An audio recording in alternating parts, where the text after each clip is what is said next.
রাধে রাধে বন্ধুরা, নমস্কার। আশা করি সকলে ভালোই আছেন, আমিও ভালো আছি। গোপাল সোনার জন্য আর একটা নতুন ড্রেস নিয়ে আপনাদেরকে বানানো দেখাবো।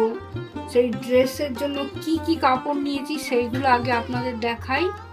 প্রথমে আমি এই কাপড়টা নিয়েছি। এই কাপড়টার মাপ হচ্ছে, এটা 4 নম্বর, 5 নম্বর গোপাল পরতে পারবে।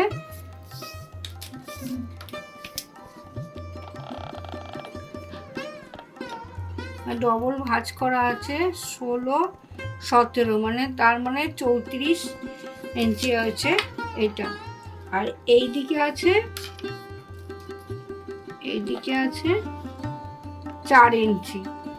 তার সঙ্গে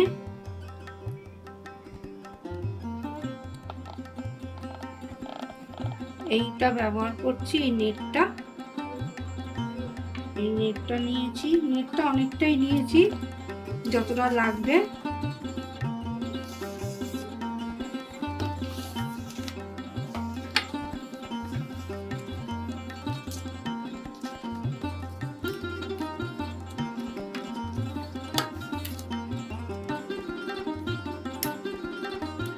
এই নেটটা আছে, অনেকটাই আছে, মানে 2 মিটারের কাছাকাছি রয়েছে।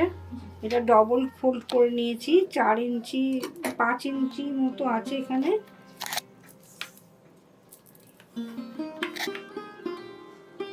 এই যে 5 ইঞ্চি আছে, এটাকে আমি ডবল ফোল্ড করে আগে এটা সেলাই করে নেব। তার সঙ্গে এই নিচে এই লেসটাকে লাগাবো, লাগিয়ে আপনাদেরকে আমি দেখাচ্ছি। লেসটা পুরোটা লাগিয়ে নিয়েছি, আর এইটাকেও পুরোটা সেলাই করে নিয়েছি। এইবার আমি এই কাপড়টার ওপরে সবার প্রথমে আমি এইভাবে এখান থেকে কুচি কুচি করে আমি আগে সেটা সেলাই করে আপনাদের দেখাচ্ছি। এবার এটাকে সেলাই করে এটা উল্টে দিয়েছি, দিয়ে এইবার এখানে চাপ সেলাইটা হবে, তার সঙ্গে একসঙ্গে আমি চাপ সেলাইটা করে দেবো।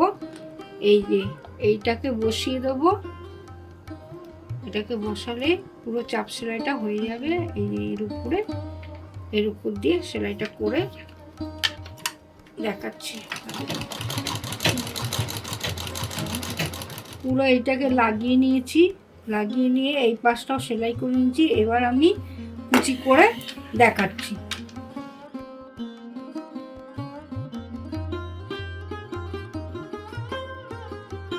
কুচিটা পুরো কমপ্লিট হয়ে গেল ঘাগরার।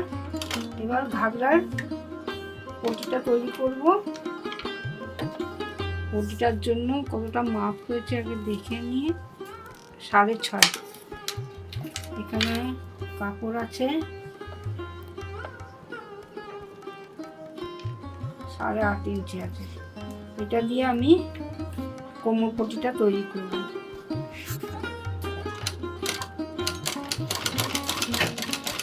এবারে ওপরের পাটটা করার জন্য এই কাপড়টার উপরে লাইনিংটা নেটটা লাগিয়ে নিয়েছি। এবার নেটের উপরে এইটা লাগিয়ে নেব।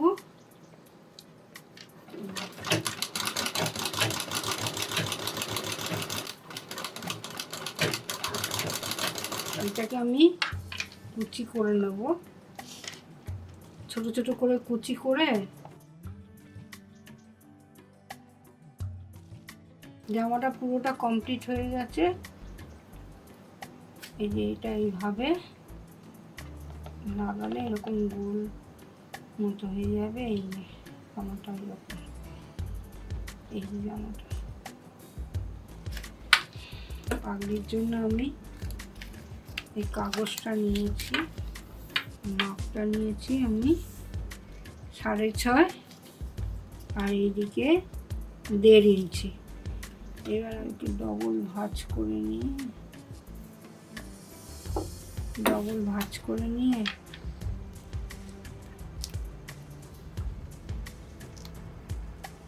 এইখান দিয়ে সেলাই করে, এইখানে সেলাই করে আপনাদের দেখাচ্ছি। এটা সেলাই করে নিয়েছি। এইবারে এটাকে মুড়ে এটাকে স্টেপলার দিয়ে আটকিয়ে নেব। আগে মাপটা দেখে নিই। মাপটা হবে আমার 6। হ্যাঁ ঠিক আছে, 6 হবে। এখানে স্টেপলার দিয়ে আটকে দেবো। আঠা দিয়ে করলে খুবই ভালো হয়, কিন্তু আমার কাছে আঠা নেই বলে আমি হাতেই করে দেখাচ্ছি। এবার ভেতরের কাপড়টা এইভাবে ভেতরে দিয়ে দেবো, দিয়ে তারপরে এটাকে সবকটাকে এই যে কেটে রেখেছিলাম না, এইগুলোকে পুরো এইভাবে করে, আর এইটাকে আমি সেলাই করে দেবো। পুরো ওপরটাও কভার হয়ে গেল।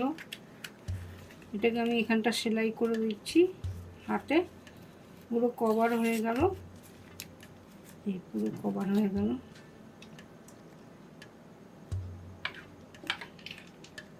সুতো দিয়ে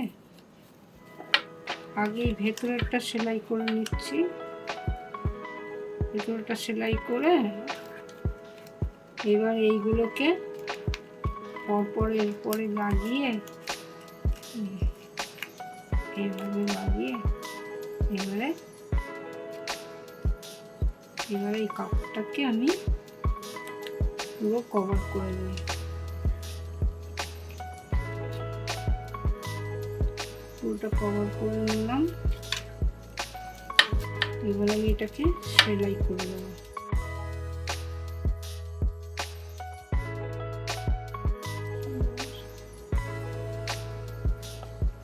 এইবারে আমি পাগড়িটা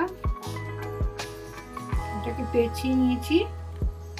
এবার এইখান থেকে এইভাবে, আমার কাছে তো আঠা নেই, আমি সব সুতো দিয়ে সেলাই করেই আপনাদের দেখাচ্ছি। এইভাবে এসে পুরো কভার করে সেলাই করে দেবো। এখানটা আমি সেলাই করে নিয়েছি, পুরোটা মুকুটটা সেলাই করে নিয়েছি, পাগড়িটা। এবারে আমি এই কাপড়টা এইটা নিয়েছি উপরে কুচি করার জন্য।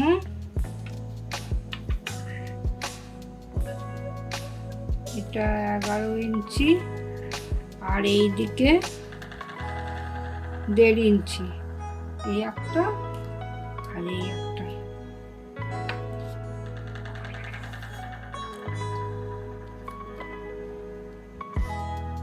এটা 13 ইঞ্চি আছে আর এই দিকটা আছে 2 ইঞ্চি।